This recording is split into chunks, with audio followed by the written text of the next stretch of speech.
10장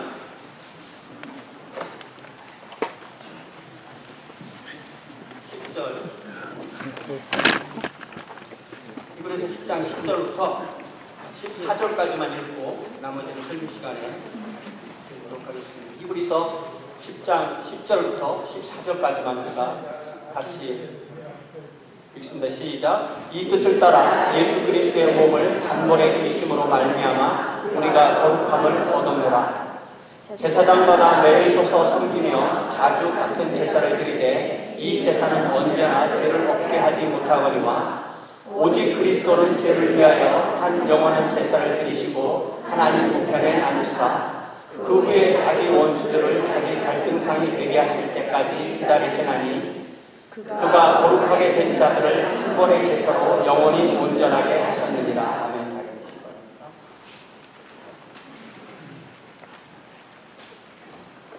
여러분 어떻습니까? 시간이 지나면 모든 게 변합니까? 시간이 지나면 사실은 거의 모든 게 변합니다.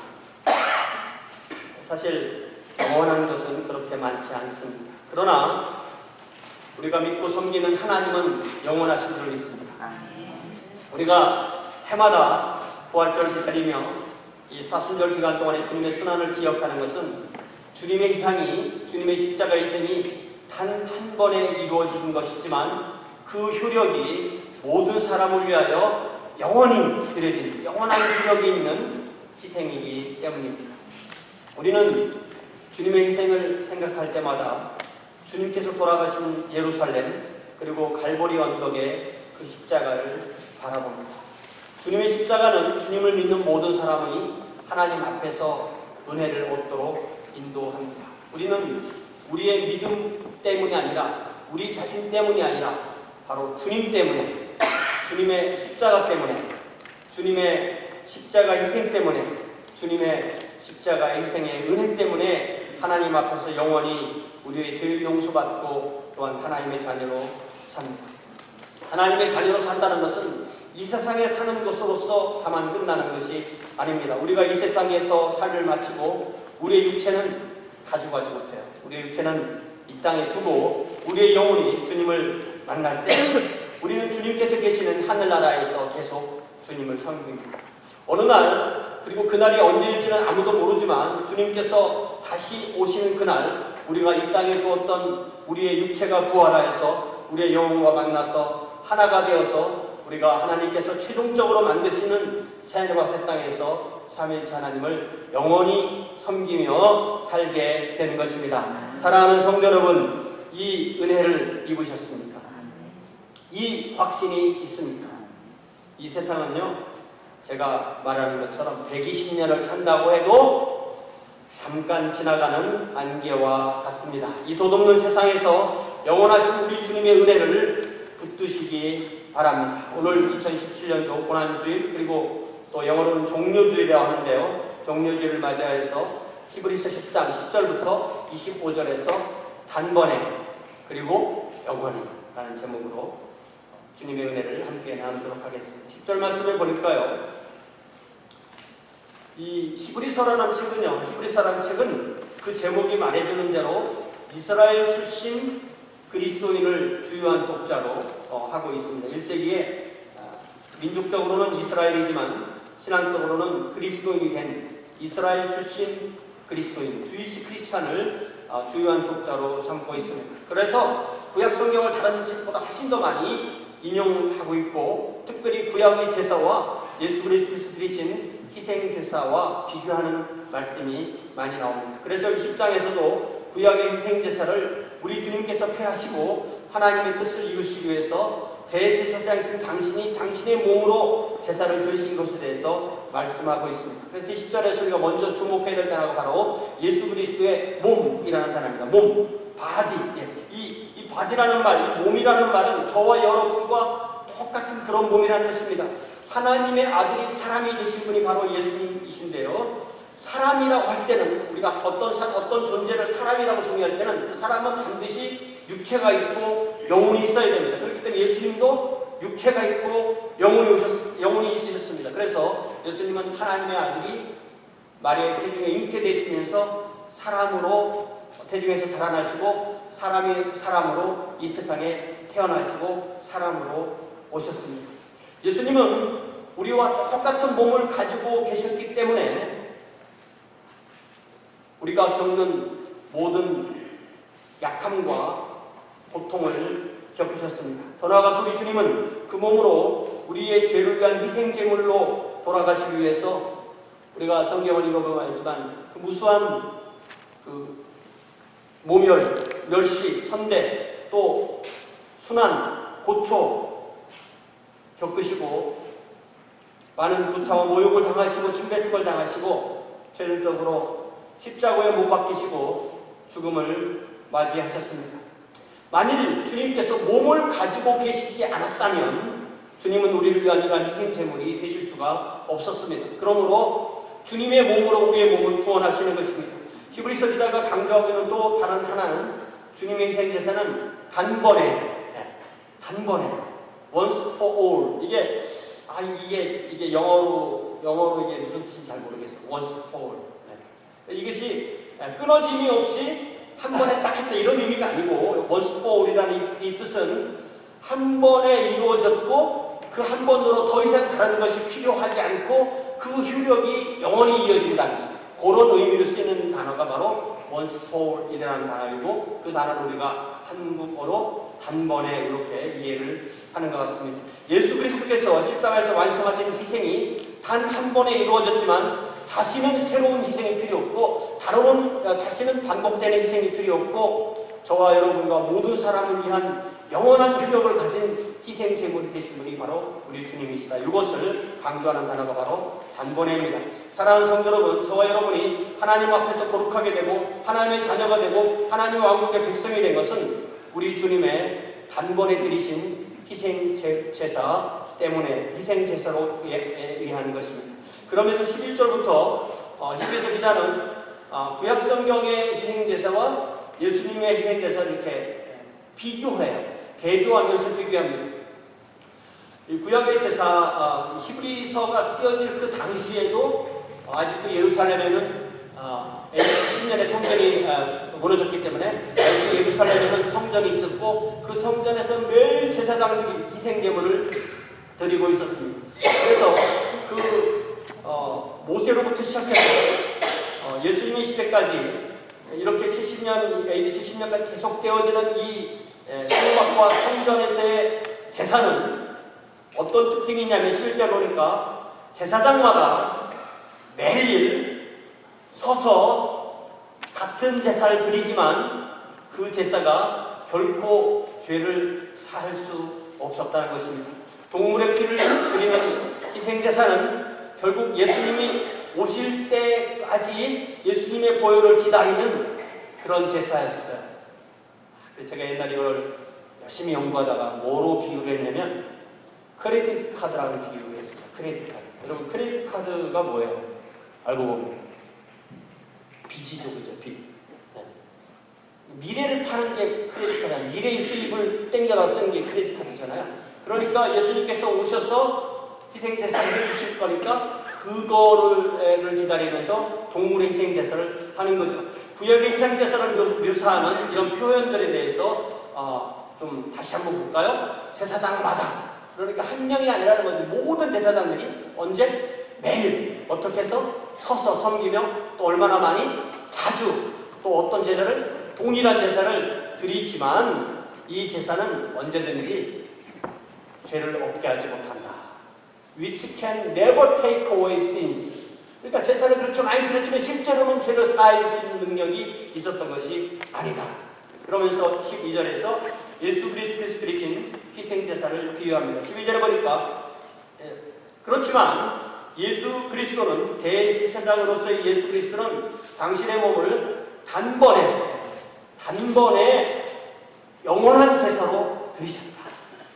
매일 자주 서서 드리는 것이 아니라 단번에 드렸고 그 제사가 완성되셨기 때문에 서 있을 필요가 없어서 하나님 우편에 앉아 계시면서 그 효력이 영원하다 이렇게 강조하고 있는 것입니다. 그래서 앉아 계신다는 것을 13절에서는 그 후에 자기 원수들을 자기 발등상에 되게 하실 때까지 우리 주님께서 최후의 주님의 원수인 사탄과 적그리스도와 거짓 선지자와 그 수호의 모든 악한 영들을 완전히 패배하시도록 하실 그때까지 기다리셨다가 그때 그 원수를 완전히 패배시킬 때 다시 일어나셔서 한 번의 영원한 승리를 거두시고 그때가 올 때까지는 하나님의 보좌 우편에 앉아 계신다. 이렇게 되는 것입니다.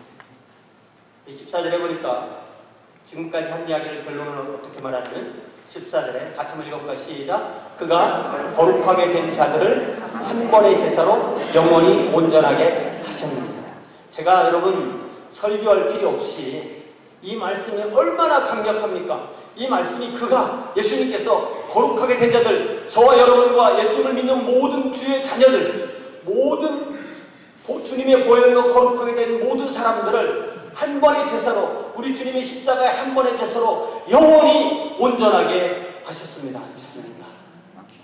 너무 명확한 거죠. 너무 분명한 주님의 말씀입니다. 그러면서 이제 다시 15절부터는 구약 성경을 인용하기 시작합니다. 그래서 15절에 보니까 또한 성령이 우리에게 증언하시되, 성령이 우리에게 증언하시되, 보통 뭐 사람들이 성령이 알려주셨어요. 그러면 성경하고 전혀 다른 얘기하는 사람들이 많은데, 이 히브리서 기자는 구약 성경을 말합니다. 구약 성경을 기록하신 분이, 성경을 기록하신 분이 성령님이시기 때문에 성령님께서 이렇게 말씀하셨다고 하면서 구약 성경을 인용하는데요. 여러분 성경 예레미야를 한번 펴보세요. 이 인용하는 말씀이 구약 성경 예레미야 31장이거든요. 네. 여러분 성경이든 여러분 가지고 있는 스마트폰이든 열으셔서 예레미야 31장을 펴보세요. 예레미야는 어디에 있을까? 예레미야는 어디에 있을까? 예레미야 31장 구약성경 1102면 예레미야 31장 33절을 인용하는데 이거를 우리가 그 앞뒤를 좀 알기 위해서 31절부터 보겠는데 여기 히브리서 말씀해 보니까 주께서 이르시되 다시 말하면 구약성경 예레미야 31장 31절에 나오는 여호와의 말씀이니라 내용 야훼라고 말하는 그 여호와의 말씀이니라는 것을 주께서 이르시되 이렇게 인용합니다. 그래서 31절부터 보면요. 보라 나비 이르리니 내가 이스라엘 집과 유다 집에 무엇을? 새 언약을 맺으리라. 새 언약을 짧게 말하면 개발 신약이에요. 그렇죠? 이 새 언약은 32절에 내가 그들의 조상들의 손을 잡고 애국 땅에서 인도하여 내던 날에 맺은 것과 같이 아니하니. 그러니까 옛날에 맺은 그 언약을 뭐라고 그러냐면 구약이라고 그러는 거죠. 같이 아니하여도 같이 아니한 것은 내가 그들의 남편이 되었어도 그들이 내 언약을 어떻게 했다고요? 깨뜨렸습니다. 여호와의 말씀입니다. 그러면서 이제 이 32절 말씀을 33절 말씀을 인용하는 것입니다. 그러나 33절 예레미야 31장 33절 같이 읽어봐요. 시작. 그러나 그날 후에 내가 이스라엘 집과 맺은 언약은 이러하니 곧 내가 나의 법을 그들의 속에 두며 그들의 마음에 기록하여 나는 그들의 하나님이 되고 그들은 내 백성이 될 것이라 여호와의 말씀이냐. 그 옛날에는 이스라엘 백성을 이집트에서 구원하여서 홍해를 건너서 구원받게 하시고 광야를 인도하여서 시내산 앞에서 십계명과 많은 율법을 주셔서 그들에게 돌판에 그들의 율법을 기록해주고 그들과 언약을 맺고 심지어 이스라엘을 나의 아내라고 나의 신부라고 부르면서 나의 남편이라 하나님은 남편이라고 그렇게 언약을 맺었지만 그들은 그 언약을 깨뜨렸다. 그렇게 말씀하십니다.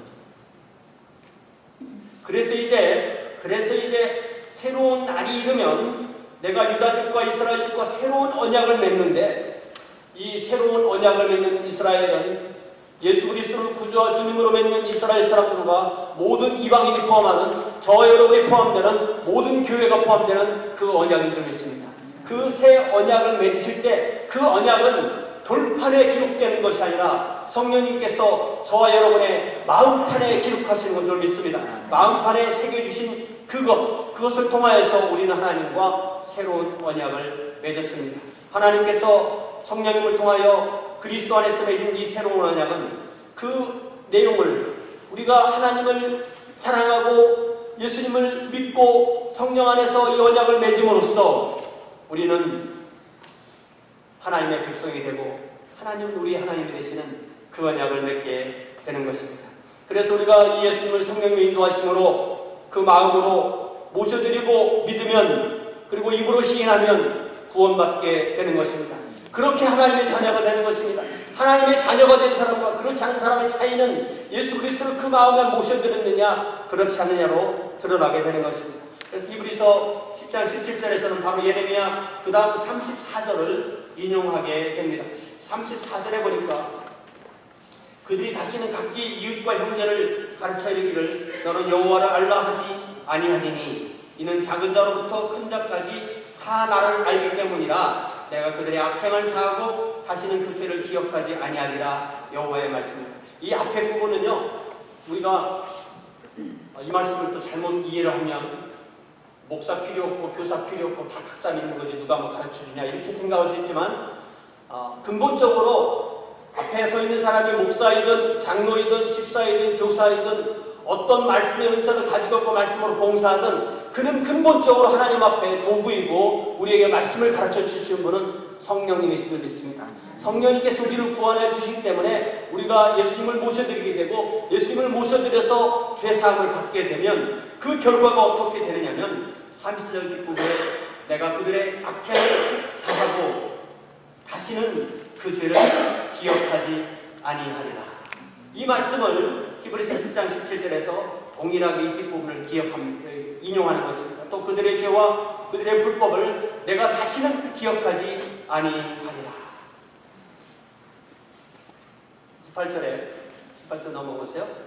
같이 한번 읽어봐요. 시작. 이것들을 다 하셨은즉 다시 죄를 위하여 제사 드릴 것이 없느니라. 이것들을 다 하셨은즉부터예요. 다 하셨은즉 다시 죄를 위하여 제사 드릴 것이 없느니라. 우리의 악행과 불법을 우리 주님께서 예수 그리스도의 보혈로 사하셨기 때문에 그 어떠한 죄를 위해서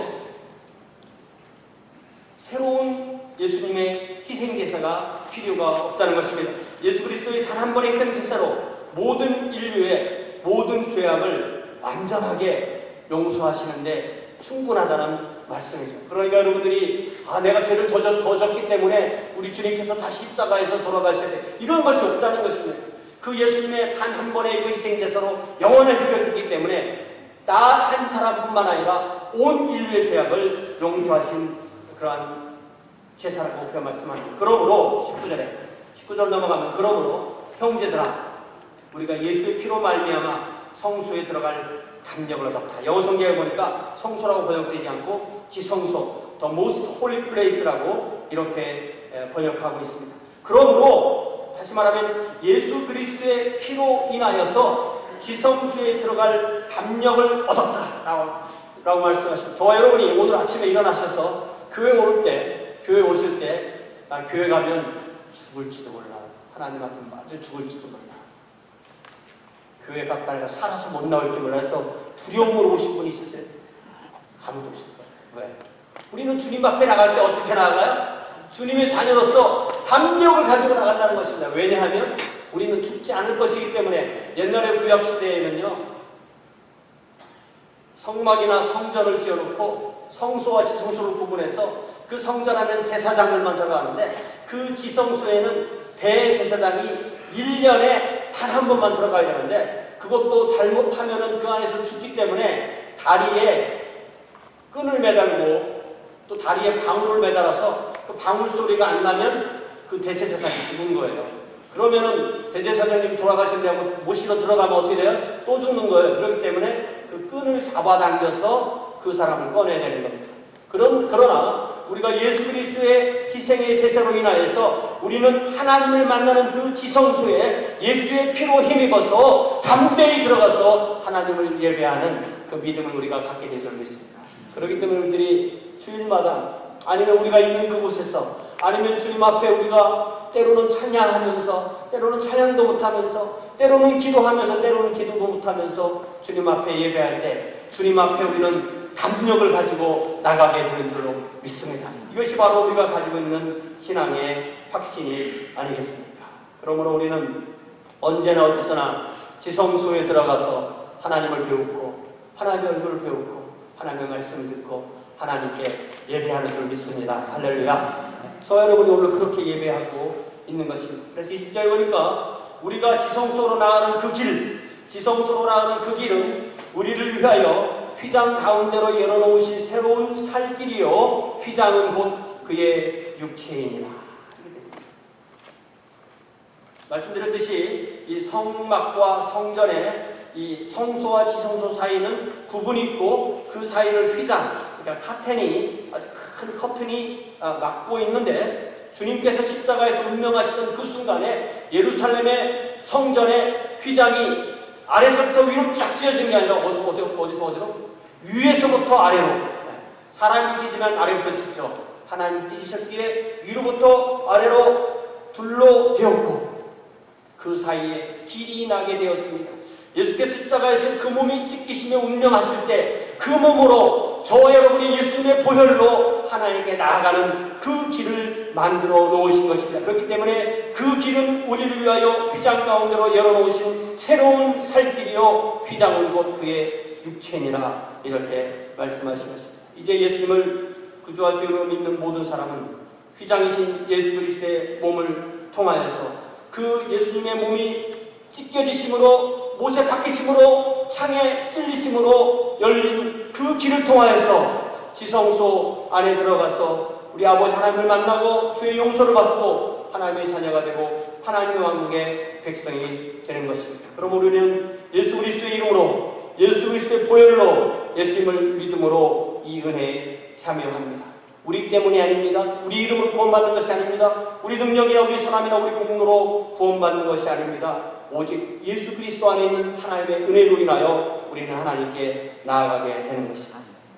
21절부터는 또다시 우리 주님을 하나님의 집을 다스리시는 큰 제사장이라고 이렇게 소개합니다. 하나님의 집을 다스리시는 큰 대제사장이신 예수 그리스도께서 계시다는 것입니다. 여러분, 교회 가면 목사님 있고 성당에 가면 신부님 있고 또 성당에 가면 신부님만 있으니까 감독이 있고 또 그 외에는 주기경도 있고 또 그 외에는 교황도 있고 얼마나 많은 주의 종들이 있습니까? 많은 주의 종들이 있지만 그들 모두는 대제사장이신 예수 그리스도를 섬기는 모든 종들인 줄 믿습니다. 그렇기 때문에 주님께서 주시는 권위를 받아서 행사하는 것뿐입니다. 우리를 다스리시는 분은, 저와 여러분을 다스리시는 분은, 하나님의 집을 다스리시는 분은 대제사장이신 예수 그리스도이신 줄로 믿습니다.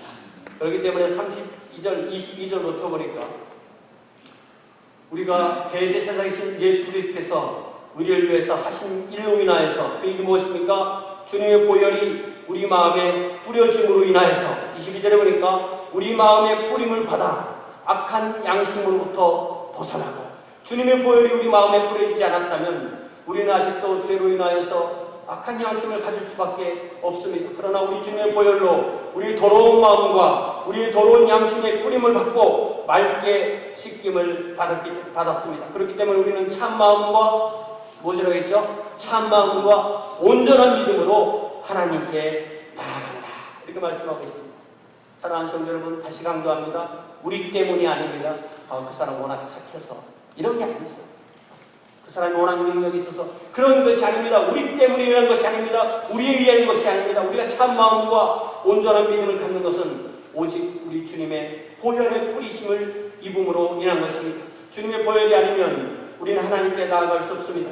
그러므로 주님의 보혈을 의지하여서 악한 양심에서 벗어나서 참 마음과 온전한 믿음으로 하나님께 나아갑시다. 우리가 오늘 드리는 이 예배가 바로 우리에게 주신 참 믿음, 주님의 보혈을 의지하는 그 참 믿음을 통하여서 우리가 참 마음과 온전한 믿음으로 하나님께 나아가는 것이 되기를 주님의 이름으로 축원합니다.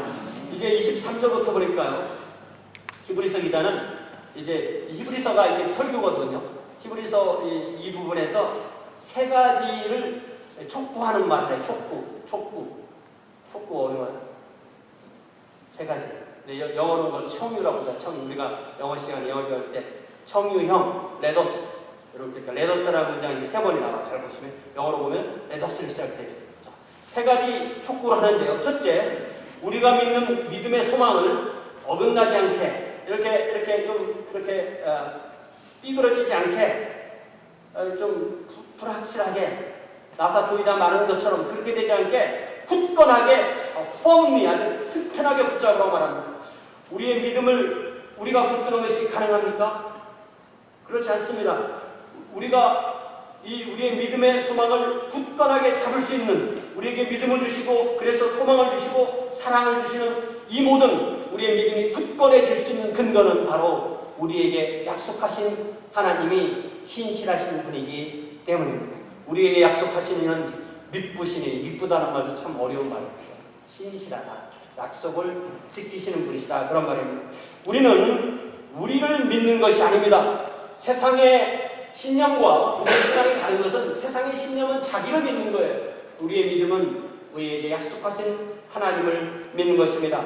참 믿음은 신실하신 하나님, 신실하신 약속을 주고 지키시는 하나님을 믿게 되는 것입니다. 그렇기 때문에 우리는 우리가 가진 미래의 소망을 지금 여기서 오늘 굳건하게 붙잡을 수 있으니 그것을 굳건하게 붙잡읍시다, 이렇게 말하는 거죠. 둘째, 24절부터는 뭐라고 하냐면 Let us consider, 이렇게 말이죠. 자, 둘째, 서로 돌아보아서 사랑을 할 수 있도록, 선행을 할 수 있도록 서로 격려합시다. 이게 24절을 보니까요, 이게 한국말로는 참 간단하게 썼는데 영어로 얼마나 복잡하게 썼는지 가끔 이럴 때가 있어요. 어떨 때는 한국말로 복잡하게 써서 영어로 간단하게 써서 어떻게 했는데, 서로 돌아봐 사랑과 선행을 격려하며 And let us consider how we may support. 이 support라는 단어는 우리가 많이 읽어본 단어인데 뭘 할 수 있도록 박차를 가하다, 그런 말인데 support one another on toward love and good deeds, 이렇게 되어 있죠. 이게 무슨 말이냐면은 사랑을 행하고 선행을 하도록 서로 어떻게 박차를 가할 수 있는지를 우리가 연구를 해서 서로에게 영향을 끼쳐라, 이런 거예요. 그렇게 되려면 우리는 교회로 모여야만 되는 것입니다. 원에나더라는 걸 우리가 기억하면 3명 이상을 모이게 가능한 말이죠.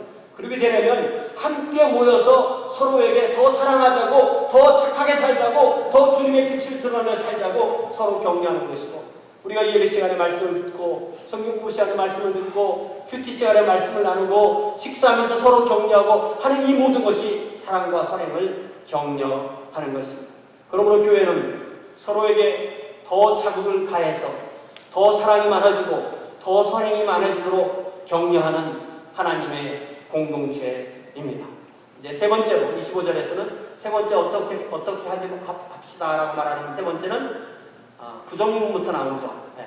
모이기를 피하는 어떤 사람의 습관과 같이 하지 말고 오직 권하여 그날이 가까움을 볼수록 더욱 그리하자. 세 번째 청유하는 것은, 세 번째 권면하는 것은 우리가 이렇게 합시다. 교회로 모이기를 포기하지 말고 주님이 오시는 날이 가까울수록 더욱더 서로 격려하면서 교회로 모입시다, 이런 말이죠. 주님은 완전하시고 우리 주님의 희생은 완전한 제사이지만 주님을 믿는 교회의 구성원들은 완전하지 않기 때문에 교회도 역시 완전한 공동체는 아닙니다.